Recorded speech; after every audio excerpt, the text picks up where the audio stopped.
2, Ryan Aranda.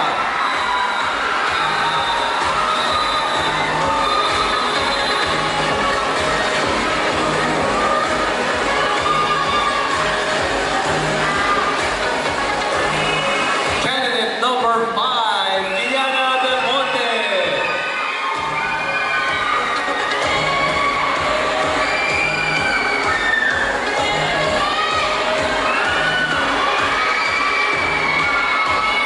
Candidate number 10, Mia Poblete.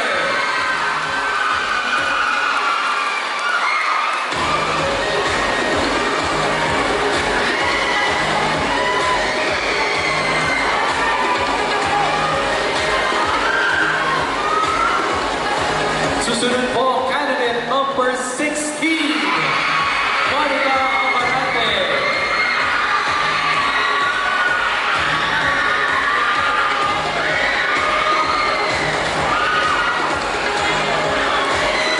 Susunod po, candidate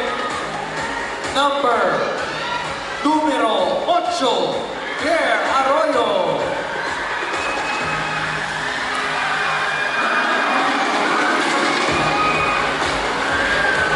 Susunod po, candidate number 12, Samantha Alvin.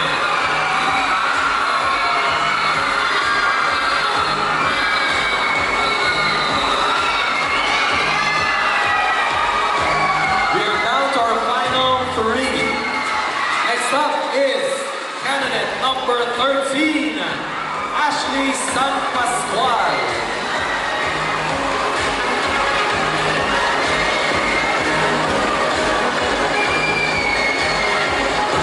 We have candidate number 9, Zaid Balisi.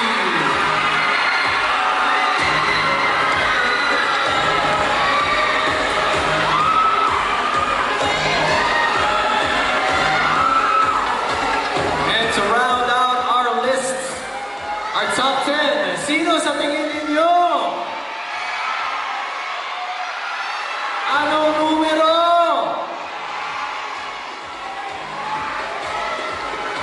Candidate number 6, Sofia Hipólito.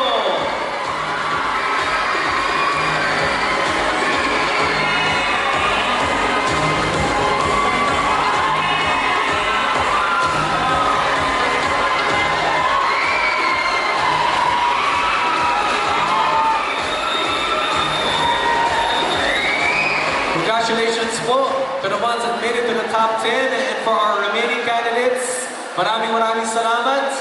For our other candidates, palapakan po natin sila. Ito na po, our top 10 candidates. Once again, we have, let's make some noise, candidate number 3, Eliza Basbas. Kung kanina, meron po tayong casual wear. Ngayon naman, meron po tayong casual interview. I'm sure you're prepared for this. Are you prepared? Yes. Manifest it. Our ladies are prepared para po sa ating casual interview.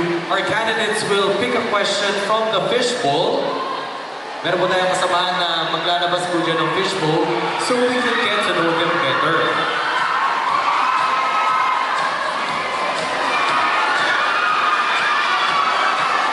Isa-isayin po natin. Ako na rin po ang mag-i-interview.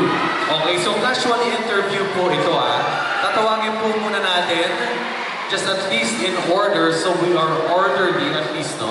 We'll call on first candidate number 3. Candidate number 3, Eliza.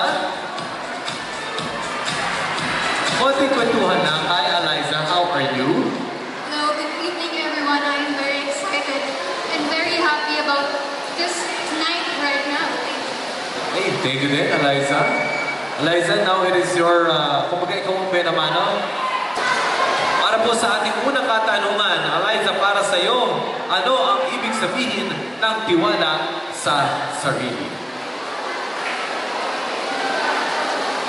For me, confidence to yourself is knowing yourself and your capabilities. Knowing yourself means you know your full potential, and knowing your full potential means you are able to bounce back and get back from all the challenges and problems in life.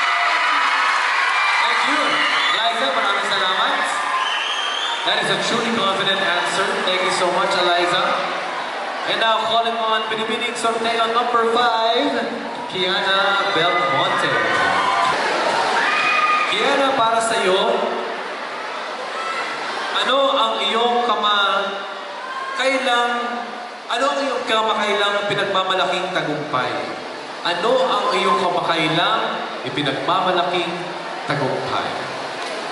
Ang aking milyon na pinagkakatagumpay ay makatungtong sa entablado ito at magkaroon ng oportunidad na may pakita ang sarili at may pamalas sa aming angking galing sa pagsasalita, paglalakad at pagiging sarili namin.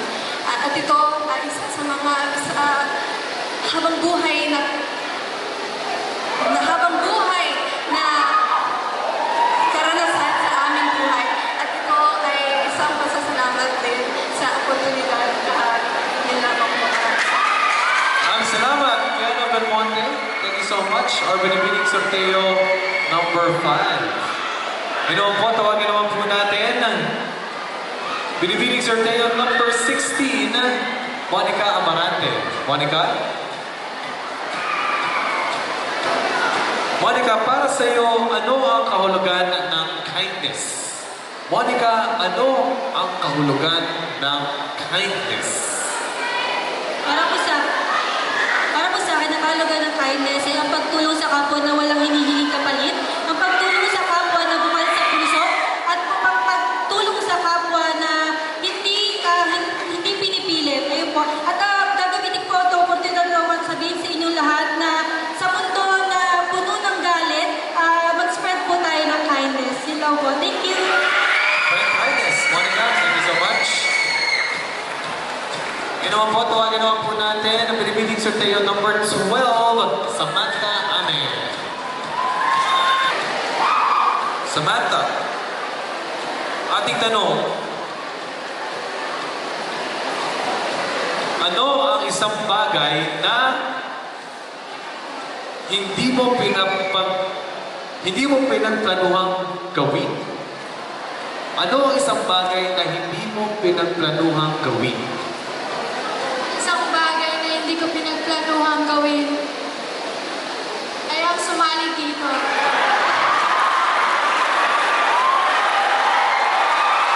Medyo na-feel ko. Nagkatotoo. Bakit? Bakit naman, Samantha? Bukod sa hindi ako magaling magsalita sa harap ng maraming tao, nandito ako para i-pursue ang aking pangarap na makapagsalita at makapagpakita ng galing sa inyong lahat. Maraming salamat, Samantha. And we applaud you for your courage. Kahit wala sa plano, pero nandito siya ngayon, top 10 pa siya. Samantha, maraming salamat. Naman po, tawagin po natin Binibining Sorteo number 9, Zailene Balisi. Zailene, para sa iyo, ano ang iyong advokasya? Bilang isang dating miyembro ng Carmona Performing Arts Group, syempre ang advocacy ko po ay patungkol sa turismo ng Carmona. Naniniwala po ako na sa pagbabahagi ko ng aking talento sa pagsayaw, marami akong matutulungan ng bata at mai-inspire para sila'y magpatuloy sa kung ano ang nasimulan na ng ating Carmona. Maraming salamat. Maraming salamat, turismo, ang advokasya ni Zailene. Pagkakaw po natin ang candidate number 6, Sofia Hipolito. Sofia, para sa iyo, ano ang iyong matututunan?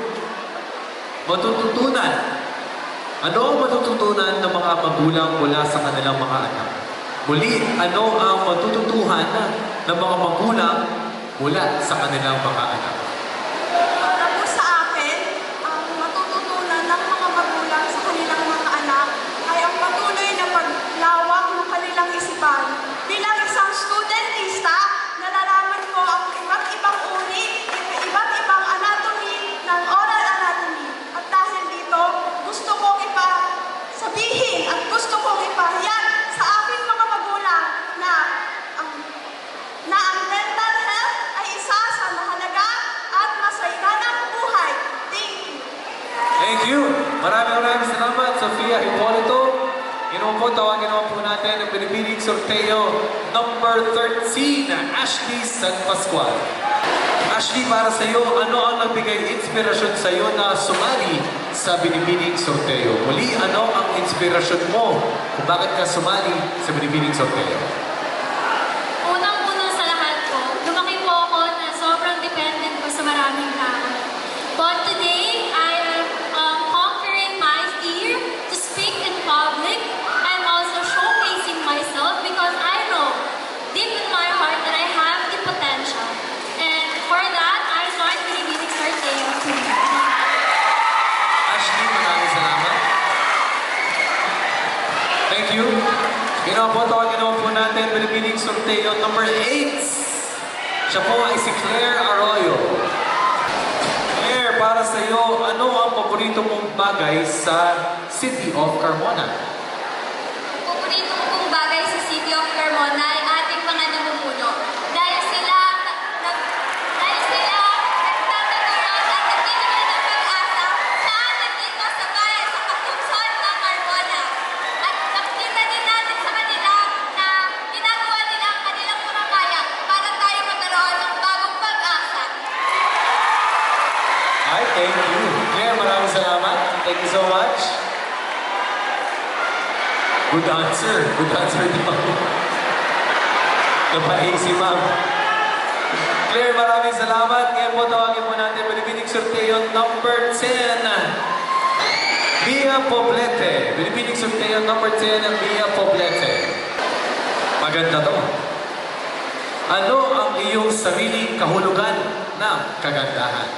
Muli, ano ang iyong sariling kahulugan ng kagandahan?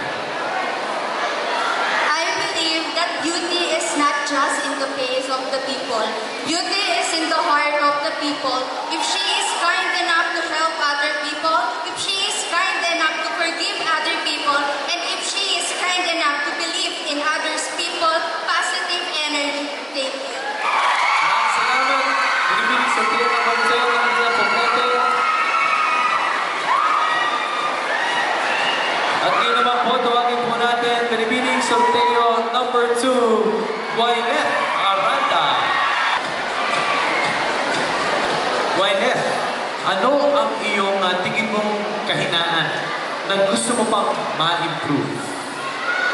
Muli, ano ang tingin mong kahinaan na gusto mo pang ma-improve? Mula po nang ako'y sumali sa binibining sorteo, alam ko na sa sarili ko na ang isa sa kahinaan ko ay ang pagsasalita sa publiko. Ngunit nakikita niyo naman ngayon sa inyong harapan na ginagawa ko ang lahat ng aking makakaya upang sa gayon nalagpasan ito at naipakita ang aking potensyal. Salamat po.